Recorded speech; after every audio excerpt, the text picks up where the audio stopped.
गुरुदेव भगवान की जय। प्यारे कृष्ण कन्हैया लाल की जय। श्रीमद् भागवत महापुराण दशम स्कंद चल रहा है और आज है छठा अध्याय पूतना उद्धार। श्री सुखदेव जी कहते हैं, श्री परीक्षित, नंद बाबा जब मथुरा से चले तब रास्ते में विचार करने लगे कि वसुदेव जी का कथन झूठा नहीं हो सकता। इससे उनके मन में उत्पात होने की आशंका हो गई। तब उन्होंने मन ही मन भगवान ही शरण हैं, वे ही रक्षा करेंगे, ऐसा निश्चय किया। पूतना नाम की एक बड़ी क्रूर राक्षसी थी। उसका एक ही काम था, बच्चों को मारना। कंस की आज्ञा से वह नगर, ग्राम और अहीरों की बस्तियों में बच्चों को मारने के लिए घूमा करती थी। जहाँ के लोग अपने प्रतिदिन के कामों में राक्षसों के भय को दूर भगाने वाले भक्त वत्सल भगवान के नाम, गुण और लीलाओं का श्रवण, कीर्तन और स्मरण नहीं करते, वहीं ऐसी राक्षसियों का बल चलता है। वह पूतना आकाश मार्ग से चल सकती थी और अपनी इच्छा के अनुसार रूप भी बना लेती थी। एक दिन नंद बाबा के गोकुल के पास आकर उसने माया से अपने को एक सुंदरी युवती बना लिया और गोकुल के भीतर घुस गई। उसने बड़ा सुंदर रूप बनाया था। उसकी चोटियों में बेले के फूल गुथे हुए थे, सुंदर वस्त्र पहने हुए थी। जब उसके कर्णफूल हिलते थे तब उनकी चमक से मुख की ओर लटकी हुई अलकें और भी शोभायमान हो जाती थी।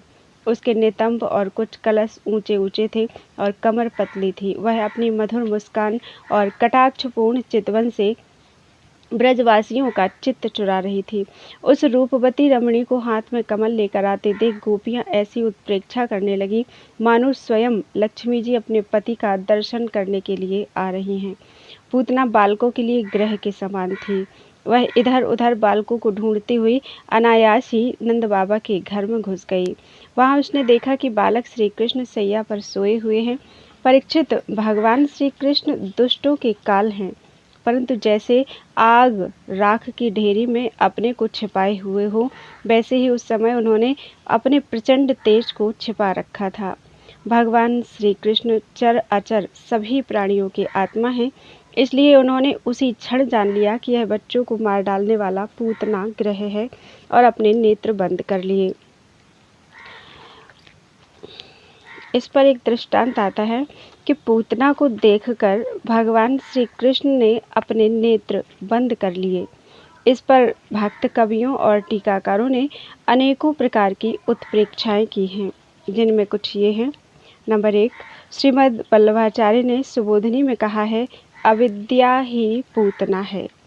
भगवान श्री कृष्ण ने सोचा कि मेरी दृष्टि के सामने अविद्या टिक नहीं सकती, फिर लीला कैसे होगी, इसलिए नेत्र बंद कर लिए।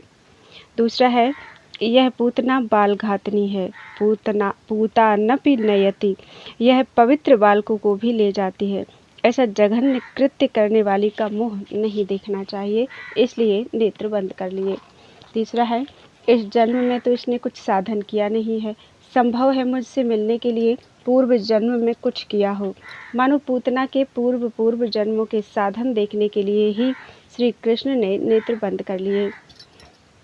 चौथा है, भगवान ने अपने मन में विचार किया कि मैंने पापिनी का दूध कभी नहीं पिया है। अब जैसे लोग आंख बंद करके चिरायते का काढ़ा पी जाते हैं, वैसे ही इसका दूध भी पी जाऊं, इसलिए नेत्र बंद कर लिए। पांचवा है, भगवान के उदर में निवास करने वाले असंख्य कोटि ब्रह्मांडों के जीव यह जानकर घबरा गए कि श्याम सुंदर पूतना के स्तन में लगा हलाहल विष पीने जा रहे हैं, अतः उन्हें समझाने के लिए ही श्री कृष्ण ने नेत्र बंद कर लिए।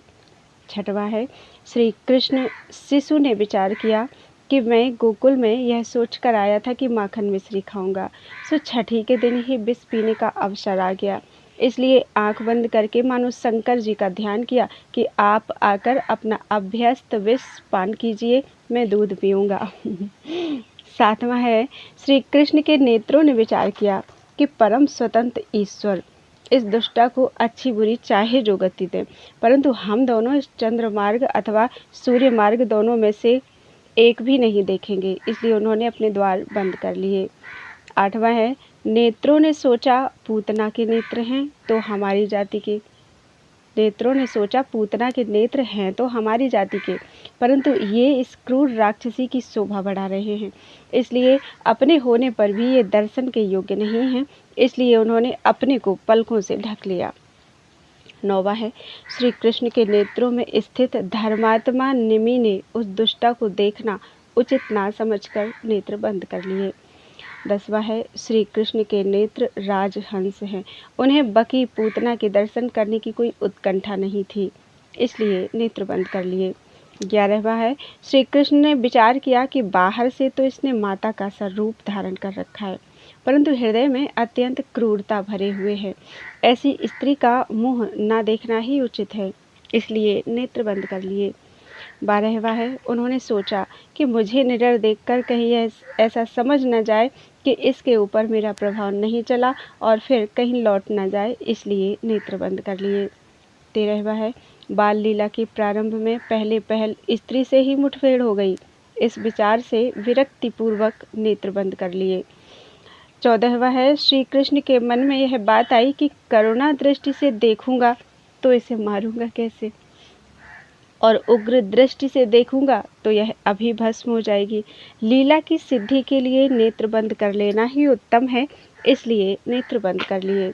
15वां है, यह धात्री का वेश धारण करके आई है, मारना उचित नहीं है, परंतु यह और ग्वाल वालों को मारेगी, इसलिए इसका यह वेश देखे बिना ही मार डालना चाहिए, इसलिए नेत्र बंद कर लिए। 16वां है, बड़े से बड़ा अनिष्ट योग से निवृत्त हो जाता है, उन्होंने नेत्र बंद करके मानो योग दृष्टि संपादित की। 17वां है, पूतना यह निश्चय करके आई थी कि मैं ब्रज के सारे शिशुओं को मार डालूंगी, परंतु भक्त रक्षा परायण भगवान की कृपा से वज्र का एक भी शिशु उसे दिखाई नहीं दिया और बालकों को खोजती हुई वह लीला शक्ति की प्रेरणा से सीधी नंदालय में आ पहुंची। तब भगवान ने सोचा कि मेरे भक्त का बुरा करने की बात तो दूर रही, जो मेरे भक्त का बुरा सोचता है उस दुष्ट का मैं मुंह नहीं देखता। ब्रज बालक सभी श्री कृष्ण के सखा हैं, परम भक्त हैं, पूतना उनको मारने का संकल्प करके आई है, इसलिए उन्होंने नेत्र बंद कर लिए। 18वां है, पूतना अपनी भीषण आकृति को छिपाकर राक्षसी माया से दिव्य रमणी रूप बनाकर आई है, भगवान की दृष्टि पड़ने पर माया रहेगी नहीं और इसका असली भयानक रूप प्रकट हो जाएगा। उसे सामने देखकर यशोदा मैया डर जाएं और पुत्र की अनिष्ट आशंका से कहीं उन्हें हठात उनके प्राण न निकल जाएं, इस आशंका से उन्होंने नेत्र बंद कर लिए। 19वां है, पूतना हिंसापूर्ण हृदय से आई थी, परंतु भगवान उसकी हिंसा के लिए उपयुक्त दंड ना देकर उसका प्राण बधमात्र करके परम कल्याण करना चाहते हैं। भगवान समस्त सद्गुणों के भंडार हैं, उनमें धृष्टता आदि दोषों का लेस भी नहीं है, इसीलिए पूतना के कल्याणार्थ में उसका प्राण वध करने में उन्हें लज्जा आती है, इस लज्जा से ही उन्होंने नेत्र बंद कर लिए। 20वां है, भगवान जगत पिता हैं, असुर राक्षस आदि भी उनकी संतान ही हैं, पर वे सर्वथा उच्छृंखल और उद्दंड हो गए हैं, इसलिए उन्हें दंड देना आवश्यक है। स्नेहमय माता पिता जब अपने उच्छृंखल पुत्र को दंड देते हैं तब उसके मन में दुख होता है, परंतु वे उसे भय दिखलाने के लिए उसे बाहर प्रकट नहीं करते। इसी प्रकार भगवान भी जब असुरों को मारते हैं तब पिता के नाते उनको भी दुख होता है, पर दूसरे असुरों को भय दिखलाने के लिए वे उसे प्रकट नहीं करते। भगवान अब पूतना को मारने वाले हैं, परंतु उसकी मृत्युकालीन पीड़ा को अपनी आंखों देखना नहीं चाहते, इसी से उन्होंने नेत्र बंद कर लिए। 21वां है, छोटे बालकों का स्वभाव है कि वे अपनी माँ के सामने खूब खेलते हैं, पर किसी अपरिचित को देखकर डर जाते हैं और नेत्र मूंद लेते हैं। अपरिचित पूतना को देखकर इसीलिए बाल लीला बिहारी भगवान ने नेत्र बंद कर लिए, यह उनकी बाल लीला का माधुर्य है।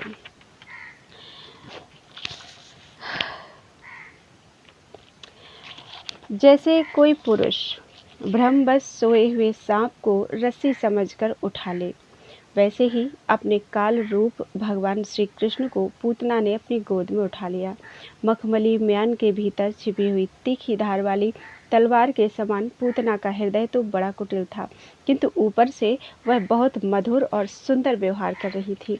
देखने में वह एक भद्र महिला के समान जान पड़ती थी, इसलिए रोहिणी और यशोदा जी ने उसे घर के भीतर आई देखकर भी उसकी सौंदर्य प्रभा से हतप्रतिभ होकर कोई रोक टोक नहीं की, चुपचाप खड़ी खड़ी देखती रहीं। इधर भयानक राक्षसी पूतना ने बालक श्री कृष्ण को अपनी गोद में लेकर उनके मुंह में अपना स्तन दे दिया, जिसमें बड़ा भयंकर और किसी प्रकार भी पच ना सकने वाला विष लगा हुआ था। भगवान ने क्रोध को अपना साथी बनाया और दोनों हाथों से उसके स्तन को जोर से दबाकर उसके प्राणों के साथ उसका दूध पीने लगे। वे उसका दूध पीने लगे और उनका साथी क्रोध प्राण पीने लगा, अर्थात भगवान रोष के साथ पूतना के प्राणों के सहित स्तनपान करने लगे। इसका यह अर्थ प्रतीत होता है कि रोषाधिष्ठात्र देवता रुद्र ने प्राणों का पान किया और श्री कृष्ण ने स्तन का। अब तो पूतना के प्राणों के आश्रयभूत सभी मर्म स्थान फटने लगे। वह पुकारने लगी, अरे छोड़ दे छोड़ दे, अब बस कर। वह बार बार अपने हाथ और पैर पटक पटक कर रोने लगी। उसके नेत्र उलट गए, उसका सारा शरीर पसीने से लथपथ हो गया। उसके चिल्लाहट का वेग बड़ा भयंकर था। उसके प्रभाव से पहाड़ों के साथ पृथ्वी और ग्रहों के साथ अंतरिक्ष डगमगा उठा। सातों पाताल और दिशाएं गूंज उठी। बहुत से लोग वज्रपात की आशंका से पृथ्वी पर गिर पड़े। परीक्षित, इस प्रकार निशाचरी पूतना के स्तनों में इतनी पीड़ा हुई कि वह अपने को छिपा न सकी। राक्षसी रूप प्रकट हो गई। उसके शरीर से प्राण निकल गए, मुंह फट गया, बाल बिखर गए और हाथ पांव फैल गए। जैसे इंद्र के वज्र से घायल होकर वृत्तासुर गिर पड़ा था, वैसे ही वह बाहर गोष्ठ में आकर गिर पड़ी। राजेंद्र, पूतना के शरीर ने गिरते गिरते भी 6 कोस के भीतर के वृक्षों को कुचल डाला। यह बड़ी ही अद्भुत घटना हुई। पूतना का शरीर बड़ा भयानक था। उसका मुंह हल के समान तीखी और भयंकर दाढ़ों से युक्त था। उसके नथुने पहाड़ की गुफा के समान गहरे थे और स्तन पहाड़ से गिरी हुई चट्टानों की तरह बड़े बड़े थे। लाल लाल बाल चारों ओर बिखरे हुए थे। आंखें अंधे कुएं के समान गहरी, नितंब नदी की करार की तरह भयंकर, भुजाएं, जांघें और पैर नदी के पुल के समान तथा पेट सूखे हुए सरोवर की भांति जान पड़ता था। पूतना के उस शरीर को देखकर सब के सब ग्वाल और गोपी डर गए। उसकी भयंकर चिल्लाहट सुनकर उनके हृदय, कान और सिर तो पहले ही फट से रहे थे। जब गोपियों ने देखा कि बालक श्री कृष्ण उसकी छाती पर निर्भय होकर खेल रहे हैं, तब वे बड़ी घबराहट और उतावली के साथ झटपट वहां पहुंच गईं तथा श्री कृष्ण को उठा लिया। पूतना के वक्षस्थल पर क्रीड़ा करते हुए मानो मन ही मन कह रहे थे कि स्तनन्धयस्य स्तन एव जीविका, दत्तस्त्वया सस्वयमाननेमं, मया च पीतो म्रियते यदि त्वया, किं वा ममागः स्वयमेव कथ्यताम्। मैं दुधमोहा शिशु हूँ, स्तनपान ही मेरी जीविका है। तुमने स्वयं अपना स्तन मेरे मुंह में दे दिया और मैंने पिया। इससे यदि तुम मर जाती हो तो स्वयं तुम ही बताओ, इसमें मेरा क्या अपराध है। राजा बलि की कन्या थी रत्नमाला। एक दृष्टांत है। राजा बलि की कन्या थी रत्नमाला। यज्ञशाला में वामन भगवान को देखकर उसके हृदय में पुत्र स्नेह का भाव उदय हुआ आया। वह मन ही मन अभिलाषा करने लगी कि यदि मुझे ऐसा बालक हो और मैं उसे स्तनपान कराऊं तो मुझे बड़ी प्रसन्नता होगी। वामन भगवान ने अपने भक्त बलि की पुत्री की इस मनोरथ का मन ही मन अनुमोदन किया। वही द्वापर में पूतना हुई और श्री कृष्ण के स्पर्श से उसकी लालसा पूर्ण हुई।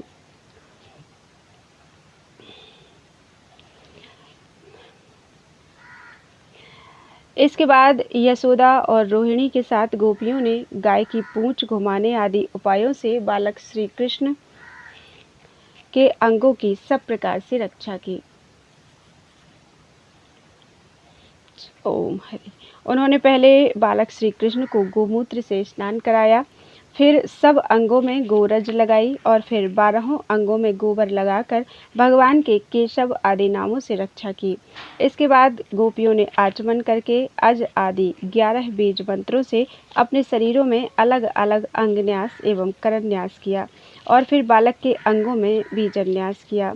वे कहने लगी, अजन्मा भगवान तेरे पैरों की रक्षा करें, मणिमान घुटनों की रक्षा करें, यज्ञ पुरुष जाघों की रक्षा करें, अच्युत कमर की रक्षा करें, हयग्रीव पेट की रक्षा करें, केशव हृदय की रक्षा करें, ईश वक्षस्थल की रक्षा करें, सूर्य कंठ की रक्षा करें, विष्णु बाहों की रक्षा करें, उरुक्रम मुख की रक्षा करें और ईश्वर सिर की रक्षा करें। चक्रधर भगवान रक्षा के लिए तेरे आगे रहें, गदाधारी श्रीहरि आप पीछे रहें। क्रमशः धनुष और खड्ग धारण करने वाले भगवान मधुसूदन और अजन दोनों बगल में, शंखधारी उरुगाय चारों कोनों में, उपेंद्र ऊपर, हलधर पृथ्वी पर और भगवान परम पुरुष तेरे सब ओर रक्षा के लिए रहें। ऋषिकेश भगवान इंद्रियों की और नारायण प्राणों की रक्षा करें। श्वेत द्वीप के अधिपति चित्त की और योगेश्वर मन की रक्षा करें। प्रश्नि गर्भ तेरी बुद्धि की और परमात्मा भगवान तेरे अहंकार की रक्षा करें। खेलते समय गोविंद रक्षा करें, सोते समय माधव रक्षा करें, चलते समय भगवान बैकुंठ और बैठते समय भगवान श्रीपति तेरी रक्षा करें। भोजन के समय समस्त ग्रहों को भयभीत करने वाले यज्ञ भोक्ता भगवान तेरी रक्षा करें। डाकिनी, राक्षसी और कूष्मांडा आदि बाल ग्रह, भूत प्रेत पिशाच यक्ष राक्षस और विनायक, कोटरा रेवती ज्येष्ठा पूतना मातृका आदि शरीर प्राण तथा इंद्रियों का नाश करने वाले उन्माद, पागलपन एवं अपस्मार, मृगी आदि रोग, स्वप्न में देखे हुए महान उत्पात, वृद्ध ग्रह और बाल ग्रह आदि ये सभी अनिष्ट भगवान विष्णु का नामोच्चारण करने से भयभीत होकर नष्ट हो जाएं। इस प्रसंग को पढ़कर भावुक भक्त भगवान से कहता है, भगवान जान पड़ता है आपकी अपेक्षा भी आपके नाम में शक्ति अधिक है, क्योंकि आप त्रिलोकी की रक्षा करते हैं और नाम आपकी रक्षा कर रहा है। श्री सुखदेव जी कहते हैं, परीक्षित, इस प्रकार गोपियों ने प्रेम पास में बंधकर भगवान श्री कृष्ण की रक्षा की। माता यशोदा ने अपने पुत्र को स्तन पिलाया और फिर पालने पर सुला दिया। इसी समय नंद बाबा और उनके साथी गोप मथुरा से गोकुल में पहुँचे। जब उन्होंने पूतना का भयंकर शरीर देखा तब वे आश्चर्यचकित हो गए। वे कहने लगे, यह तो बड़े आश्चर्य की बात है, अवश्य ही वसुदेव के रूप में किसी ऋषि ने जन्म ग्रहण किया है, अथवा संभव है वसुदेव जी पूर्व जन्म में कोई योगेश्वर रहे हों, क्योंकि उन्होंने जैसा कहा था वैसा ही उत्पात यहाँ देखने में आ रहा है। तब तक ब्रजवासियों ने कुल्हाड़ी से पूतना के शरीर को टुकड़े टुकड़े कर डाला और गोकुल से दूर ले जाकर लकड़ियों पर रख कर जला दिया। जब उसका शरीर जलने लगा तब उसमें से ऐसा धुआं निकला जिसमें से अगर की सुगंध आ रही थी। क्यों न हो, भगवान ने जो उसका दूध पी लिया था, जिससे उसके सारे पाप तत्काल ही नष्ट हो गए थे। पूतना एक राक्षसी थी, लोगों के बच्चों को मार डालना और उनका खून पी जाना यही उसका काम था। भगवान को भी उसने मार डालने की इच्छा से ही स्तन पिलाया था, फिर भी उसे वह परम गति मिली जो सत्पुरुषों को मिलती है। ऐसी स्थिति में जो परब्रह्म परमात्मा भगवान श्री कृष्ण को श्रद्धा और भक्ति से माता के समान अनुराग पूर्वक अपनी प्रिय से प्रिय वस्तु और उनको प्रिय लगने वाली वस्तु समर्पित करते हैं, उनके संबंध में तो कहना ही क्या है। भगवान के चरण कमल सबके वंदनीय, ब्रह्मा शंकर आदि देवताओं के द्वारा भी वंदित हैं। वे भक्तों के हृदय की पूंजी हैं। उन्हीं चरणों से भगवान ने पूतना का शरीर दबाकर उसका स्तनपान किया था। माना कि वह राक्षसी थी, परंतु उसे उत्तम से उत्तम गति जो माता को मिलनी चाहिए प्राप्त हुई।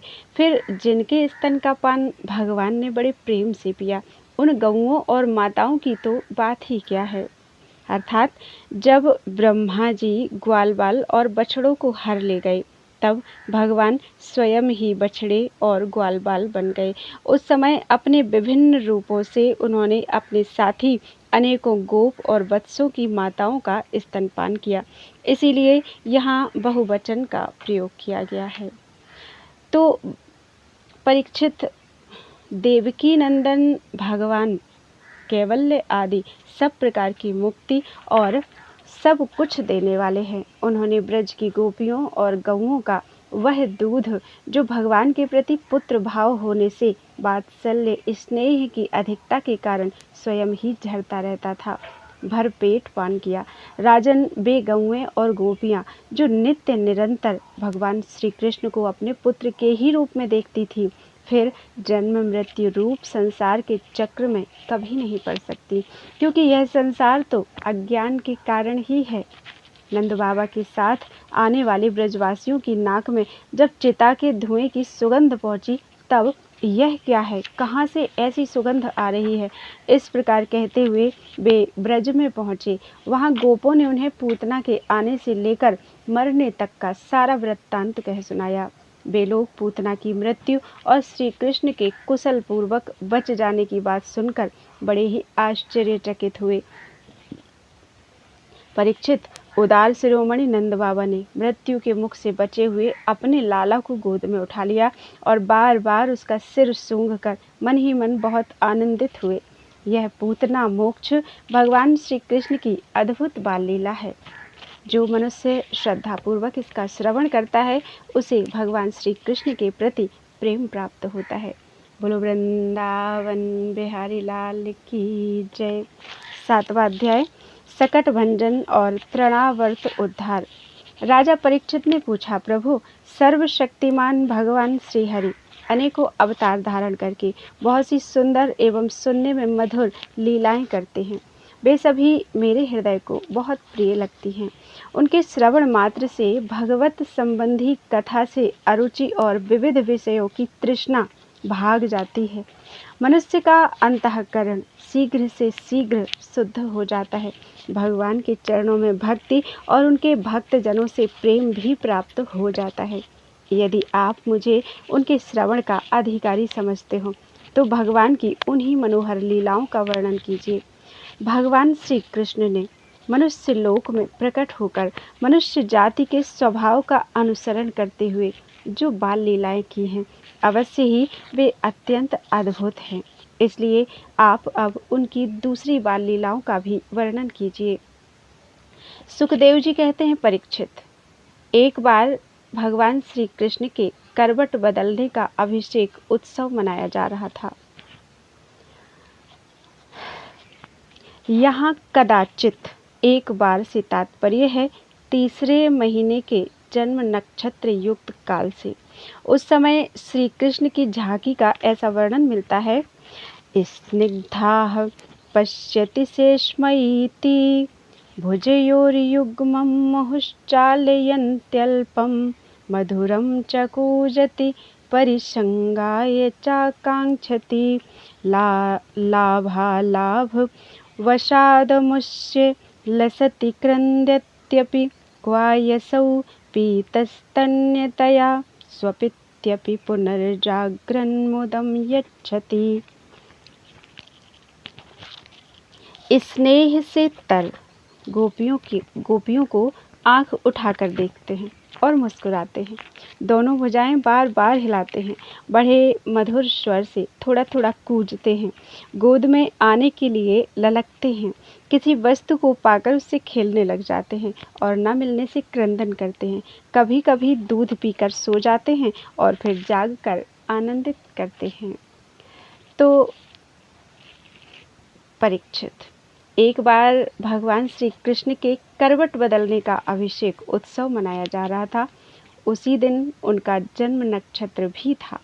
घर में बहुत सी स्त्रियों की भीड़ लगी हुई थी। गाना बजाना हो रहा था।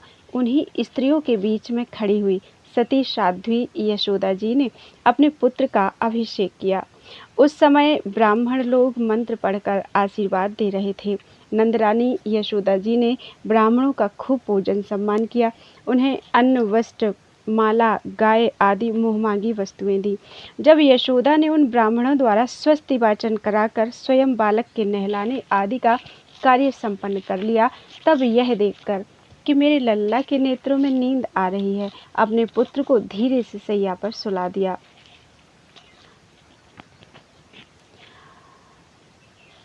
थोड़ी देर में श्याम सुंदर की आंखें खुली तो वे स्तनपान के लिए रोने लगे। उस समय मनस्विनी यशोदा जी उत्सव में आए हुए ब्रजवासियों के स्वागत सत्कार में बहुत ही तन्मय हो रही थी, इसलिए उन्हें श्री कृष्ण का रोना सुनाई नहीं पड़ा। तब श्री कृष्ण रोते रोते अपने पांव उछालने लगे। शिशु श्री कृष्ण एक छकड़े के नीचे सोए हुए थे। उनके पांव अभी लाल लाल कोपलों के समान बड़े ही कोमल और नन्हे नन्हे थे, परंतु वह नन्हा सा पांव लगते ही विशाल छकड़ा उलट गया। एक कथा आती है, हिरण्याक्ष का पुत्र था उत्कच। वह बहुत बलवान एवं मोटा तगड़ा था। एक बार यात्रा करते समय उसने लोमस ऋषि के आश्रम के वृक्षों को कुचल डाला। लोमस ऋषि ने क्रोध करके शाप दे दिया, अरे दुष्ट, जा, तू देह रहित हो जा। उसी समय सांप के केंचुल के समान उसका शरीर गिरने लगा। वह धड़ाम से लोमस ऋषि के चरणों पर गिर पड़ा और प्रार्थना की, कृपा सिंधु, मुझ पर कृपा कीजिए, मुझे आपके प्रभाव का ज्ञान नहीं था, मेरा शरीर लौटा दीजिए। लोमस जी प्रसन्न हो गए। महात्माओं का शाप भी वरदान हो जाता है। उन्होंने कहा, वैवस्वत मनवंतर में श्री कृष्ण के चरण स्पर्श से तेरी मुक्ति हो जाएगी। वही असुर छकड़े में आकर बैठ गया था और भगवान श्री कृष्ण के चरण स्पर्श से मुक्त हो गया। उस छकड़े पर दूध, दही आदि अनेक रसों से भरी हुई मटकियां और दूसरे बर्तन रखे हुए थे। वे सबके सब फूट गए और छकड़े के पहिए तथा धुरे अस्त व्यस्त हो गए। उसका जुआ फट गया। करवट बदलने के उत्सव में जितनी भी स्त्रियां आई हुई थीं, वे सब और यशोदा, रोहिणी, नंद बाबा और गोपगण इस विचित्र घटना को देखकर व्याकुल हो गए। वे आपस में कहने लगे, अरे यह क्या हो गया? यह छकड़ा अपने आप कैसे उलट गया? वे इसका कोई कारण निश्चित नहीं कर सके। वहाँ खेलते हुए बालकों ने गोपों और गोपियों से कहा कि इस कृष्ण ने ही तो रोते रोते अपने पाँव की ठोकर से इसे उलट दिया है, इसमें कोई संदेह नहीं। परंतु गोपों ने उसे बालकों की बात मानकर उस पर विश्वास नहीं किया। ठीक ही है, वे गोप उस बालक के अनंत बल को नहीं जानते थे। यशोदा जी ने समझा यह किसी ग्रह आदि का उत्पात है। उन्होंने अपने रोते हुए लाडले लाल को गोद में लेकर ब्राह्मणों से वेद मंत्रों के द्वारा शांति पाठ कराया और फिर वे उसे स्तन पिलाने लगी। बलवान गोपों ने छकड़े को फिर सीधा कर दिया। उस पर पहले की तरह सारी सामग्री रख दी गई। ब्राह्मणों ने हवन किया और दही, अक्षत, कुश तथा जल के द्वारा भगवान और उस छकड़े की पूजा की, जो किसी के गुणों में दोष नहीं निकालते, झूठ नहीं बोलते, दंभ, ईर्ष्या और हिंसा नहीं करते तथा अभिमान से रहित हैं। उन सत्यशील ब्राह्मणों का आशीर्वाद कभी विफल नहीं होता। यह सोचकर नंद बाबा ने बालक को गोद में उठा लिया और ब्राह्मणों से शाम, ऋक और यजुर्वेद के मंत्रों द्वारा संस्कृत एवं पवित्र औषधियों से युक्त जल से अभिषेक कराया। उन्होंने बड़ी एकाग्रता से स्वस्त्ययन पाठ और हवन कराकर ब्राह्मणों को अति उत्तम अन्न का भोजन कराया। इसके बाद नंद बाबा ने अपने पुत्र की उन्नति और अभिवृद्धि की कामना से ब्राह्मणों को सर्वगुण संपन्न बहुत सी गौएं दी। वे गौएं वस्त्र, पुष्पमाला और सोने के हारों से सजी हुई थी। ब्राह्मणों ने उन्हें आशीर्वाद दिया। यह बात स्पष्ट है कि जो वेद वेत्ता और सदाचारी ब्राह्मण होते हैं, उनका आशीर्वाद कभी निष्फल नहीं होता। एक दिन की बात है, सती यशोदा जी अपने प्यारे लल्ला को गोद में लेकर दुलार कर रही थी। सहसा श्री कृष्ण चट्टान के समान भारी हो गए। वे उनका भार न सह सकी। उन्होंने भार से पीड़ित होकर श्री कृष्ण को पृथ्वी पर बैठा दिया। इस नई घटना से वे अत्यंत चकित हो रही थी। इसके बाद उन्होंने भगवान पुरुषोत्तम का स्मरण किया और घर के काम में लग गई। तृणावर्त नाम का एक दैत्य था। वह कंस का निजी सेवक था। कंस की प्रेरणा से ही बवंडर के रूप में वह गोकुल में आया और बैठे हुए बालक श्री कृष्ण को उड़ाकर आकाश में ले गया। उसने ब्रज रज से सारे गोकुल को ढक दिया और लोगों के देखने की शक्ति हर ली। उसके अत्यंत भयंकर शब्द से दसों दिशाएं कांप उठी। सारा ब्रज 2 घड़ी तक रज और तम से ढका रहा। यशोदा जी ने अपने पुत्र को जहाँ बैठा दिया था वहाँ जाकर देखा तो श्री कृष्ण वहाँ नहीं थे। उस समय तृणावर्त ने बवंडर रूप से इतनी बालू उड़ा रखी थी कि सभी लोग अत्यंत उद्विग्न और बेसुध हो गए थे। उन्हें अपना पराया कुछ भी नहीं सूझ रहा था। उस जोर की आंधी और धूल की वर्षा में अपने पुत्र का पता ना पाकर यशोदा को बड़ा शोक हुआ। वे अपने पुत्र की याद करके बहुत ही दीन हो गईं और बछड़े के मर जाने पर गाय की जो दशा होती है वही दशा उनकी हो गई। वे पृथ्वी पर गिर पड़ी। बवंडर के शांत होने पर जब धूल की वर्षा का वेग कम हो गया, तब यशोदा जी के रोने का शब्द सुनकर दूसरी गोपियां वहां दौड़ आईं। नंदनंदन श्याम सुंदर श्री कृष्ण को न देखकर उनके हृदय में भी बड़ा संताप हुआ। आंखों से आंसू की धारा बहने लगी। वे फूट फूट कर रोने लगी। इधर तृणावर्त बवंडर रूप से जब भगवान श्री कृष्ण को आकाश में उठा ले गया, तब उनके भारी बोझ को न संभाल सकने के कारण उसका वेग शांत हो गया। वह अधिक चल न सका। तृणावर्त अपने से भी भारी होने के कारण श्री कृष्ण को नीलगिरी की चट्टान समझने लगा।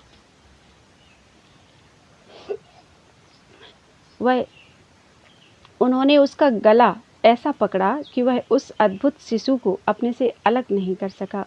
भगवान ने इतने जोर से उसका गला पकड़ रखा था कि वह असुर निश्चेष्ट हो गया। उसकी आंखें बाहर निकल आईं, बोलती बंद हो गई, प्राण पखेरु उड़ गए और बालक श्री कृष्ण के साथ वह ब्रज में गिर पड़ा। एक दृष्टांत है। पांडु देश में सहस्राक्ष नाम के एक राजा थे। वे नर्मदा तट पर अपनी रानियों के साथ विहार कर रहे थे। उधर से दुर्वासा ऋषि निकले, परंतु उन्होंने प्रणाम नहीं किया। ऋषि ने शाप दिया, तू राक्षस हो जा।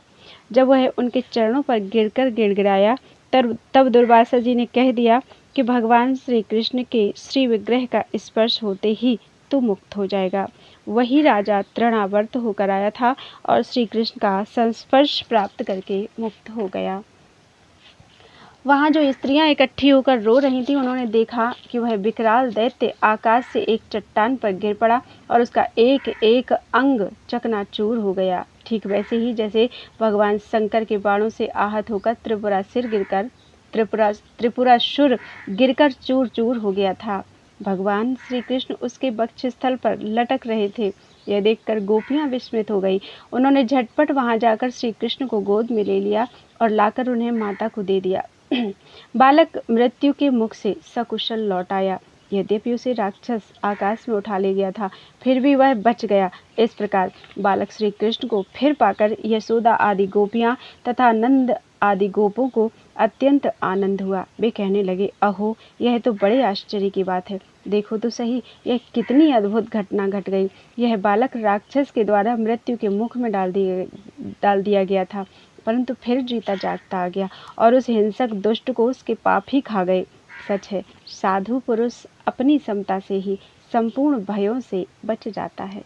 हमने ऐसा कौन सा तप, भगवान की पूजा, प्याऊ, पौसला, कुआं, बावली, बाग बगीचे आदि पूर्त, यज्ञ, दान अथवा जीवों की भलाई की थी, जिसके फल से हमारा यह बालक मरकर भी अपने स्वजनों को सुखी करने के लिए फिर लौट आया।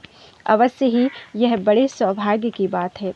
जब नंद बाबा ने देखा कि महावन में बहुत सी अद्भुत घटनाएं घटित हो रही हैं, तब आश्चर्यचकित होकर उन्होंने वसुदेव जी की बात का बार बार समर्थन किया।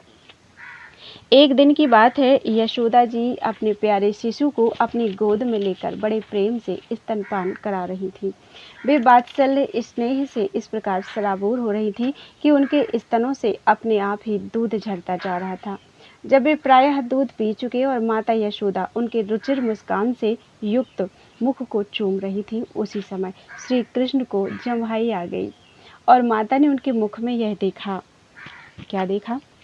स्नेहमयी जननी और स्नेह के सदा भूखे भगवन। उन्हें दूध पीने की तृप्ति नहीं होती थी। कहीं अधिक पीने से अपच ना हो जाए। प्रेम सर्वदा अनिष्ट की आशंका उत्पन्न करता है। श्री कृष्ण ने अपने मुख में विश्व रूप दिखाकर कहा, अरे मैया, तेरा दूध मैं अकेले ही नहीं पीता हूँ, मेरे मुख में बैठकर संपूर्ण विश्व ही इसका पान कर रहा है। तू घबरावे मत। स्तन्यम कियत पिबसि भूर्य लभर्भकेति वर्तिष्यमाण वचनां जननीं विभाव्य विश्वं विभागी पैसोस्य न केवलो अहमस्मादर्शी हरिणा किं विश्वमास्ये। उसमें आकाश, अंतरिक्ष, ज्योतिर्मंडल, दिशाएं, सूर्य, चंद्रमा, अग्नि, वायु समुद्र, द्वीप, पर्वत, नदियाँ, वन और समस्त चराचर प्राणी स्थित हैं। परीक्षित, अपने पुत्र के मुँह में इस प्रकार सहसा सारा जगत देखकर मृग शावक नयनी यशोदा जी का शरीर काँप उठा। उन्होंने अपनी बड़ी-बड़ी आँखें बंद कर लीं। वे अत्यंत आश्चर्यचकित हो गई थीं। वात्सल्यमयी यशोदा माता अपने लाला के मुख में विश्व देखकर डर गई, परंतु वात्सल्य प्रेम रस भावित हृदय होने से उन्हें विश्वास नहीं हुआ।